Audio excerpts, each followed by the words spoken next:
I just filmed 2 videos on low battery and there's a great possibility that my camera will die before I can finish this one, but let's try it. Today's review is going to be over the book Gemina by Kristoff and Amie Kaufman. This book is the second book in I think a trilogy. It's sci-fi. They are huge books.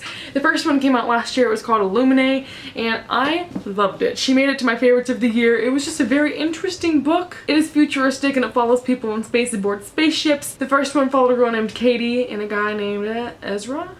I could totally be thinking of that wrong, but it's about how they try to get compromised by other ships and they're chasing people and artificial intelligence. The twist of the entire series is that these books are told entirely through documents, chats, video surveillance, transcripts, different sorts of emails and documents, and they are just so neat and so fast. I gave this book 4 stars. I did not know that this was a companion series, so this one actually follows completely separate characters than the first one, which I was a little bit disappointed at first, but quickly grew into because I love these new characters. My main thing that I applaud about this series, other than obviously the format, which makes it really interesting, is how stinking funny these are too. This book, like I said, takes place heavily in like chats and emails and different documents that are written and typed. I don't know who writes those, probably both of them, but the way that Amie and Jay do that, it is freaking hilarious. They are actual teenagers. The way that they have their characters speak to each other is just so funny. And usually when I read books about other teenagers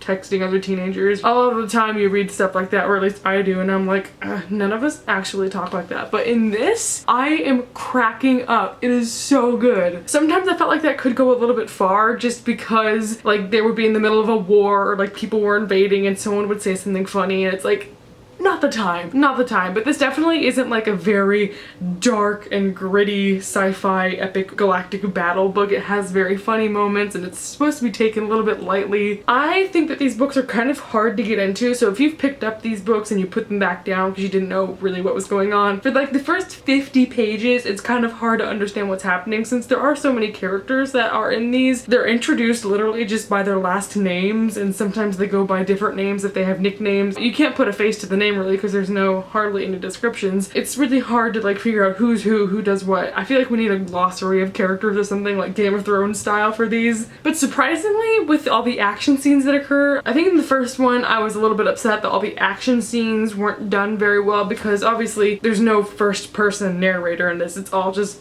watching from security cameras or some other third party telling you what's going on. This one I felt did a lot of a better job describing things that were happening. Nothing was ever confusing. If there was a concept or something that was hard to grasp or something, I guess, like if it was a new term that was brought up in the book that we don't have in our world, it would like link a Wikipedia article to it, which was really interesting in this one. I think that might have been the first one too, I can't remember. This one did lack a lot of the cool art that the first one had. The first one would have entire pages that were dedicated to like using really neat letters and numbers to make pretty pictures, and this one didn't have that, and I was kind of upset because that was one of my favorite parts of the last one. A really cool thing about this book is that one of the prominent characters is disabled, so I thought that was a really cool and interesting addition to have in a series like this, especially one that relies so heavily on like teens being the leaders. It was really encouraging to see a character like her that was still so smart and she put so much into this book. It was great to see a disability portrayed as someone who can be so influential in this book. I like this book because it incorporated journal pages, so it was really interesting to see that aspect of it that we did not have in the first one.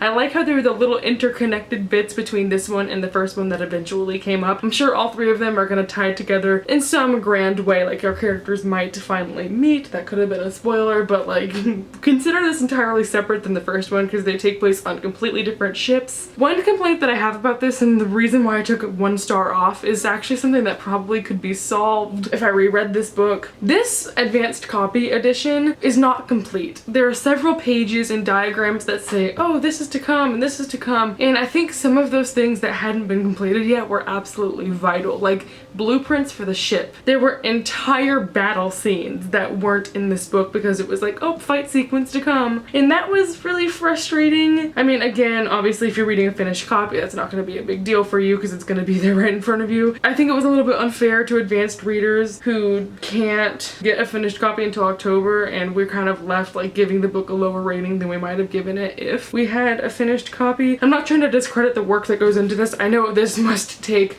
months to do and put it all in this format and have all these tiny details and the artistic sides of it, but a little bit disappointing that all the reviewers got gypped on a lot of the important explanations. This one incorporates like an alien-ish theme. Like there's a creature in this that goes viral and spreads around, and that was a very strange part of it. Like I like how that combined with Intruders was done, but it seemed like there was maybe like one too many subplots in this book. It was massive, and I literally had to take a break, 200 pages into this book because it just was so much, like a lot of things were happening. This one went by slower than the first one, not just because it was bigger, but there was a lot more writing in this one. You just have to be prepared to go into a story that's very long-winded. This entire, 650 book page takes place in like 2 days, so it's just a lot to go through. I like that it's very descriptive, but if you're someone that just can't do stuff like that, then maybe I would pass on this one. But regardless, I think that's all I have to say about this book. The series is just so interesting. I'm definitely going to be picking up the third book. I might end up rereading this whenever the finished copy comes out, just because I need those diagrams and finished pictures that weren't in this one.